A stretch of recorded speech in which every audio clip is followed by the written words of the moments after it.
Hey everyone, Pastor George here with our Bible study recap. And today in Bible study, we looked again at Isaiah 9:6, and we finished up with the last two titles, Everlasting Father and Prince of Peace. These are titles that the Messiah is given in Isaiah 9:6.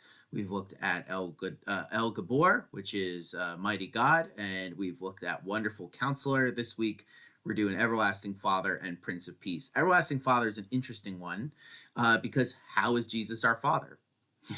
Especially when we have the data of the Trinity, right? How do we actually talk about the Messiah being the Father when we know that that God the Father is a person of the Trinity, right? Well, it's not as complicated as you think. First important thing to note is that what he says, what Isaiah says here, eternal Father.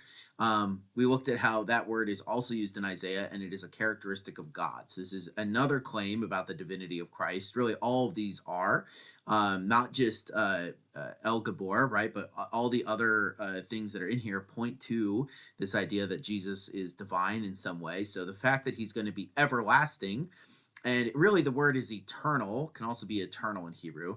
Um, so that he's always been, right? So he will be and all has always been, and this is just alpha and omega type of language that we see here.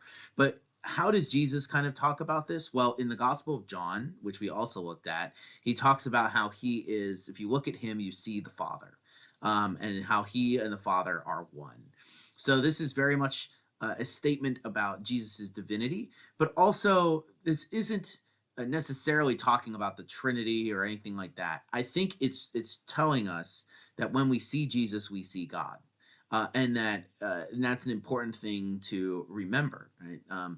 And it's also showing us the character of God because of the way that Jesus acts, which we always need to remember because sometimes it can be tempting to dissociate, but here Jesus is saying no.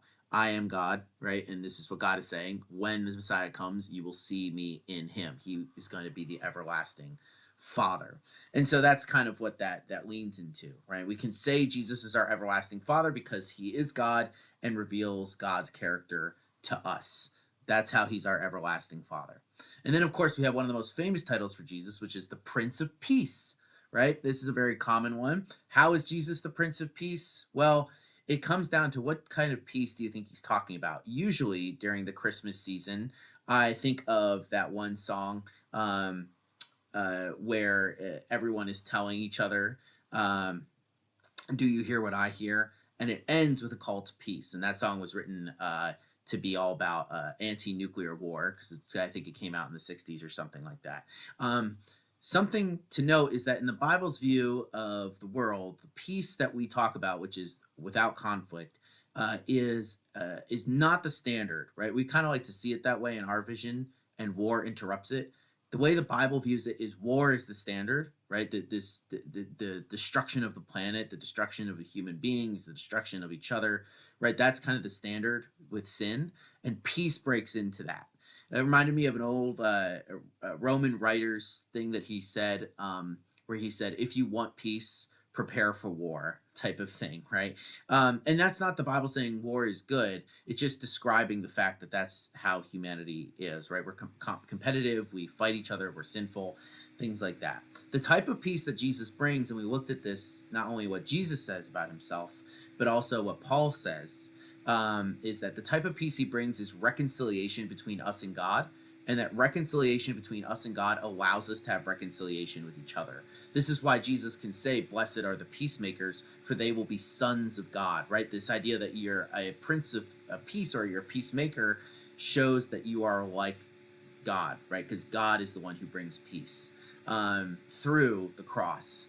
And so that's what it means to be the Prince of Peace. Usually not the way we think about it, right? We usually like to think, oh, look at Christmas, it's so peaceful.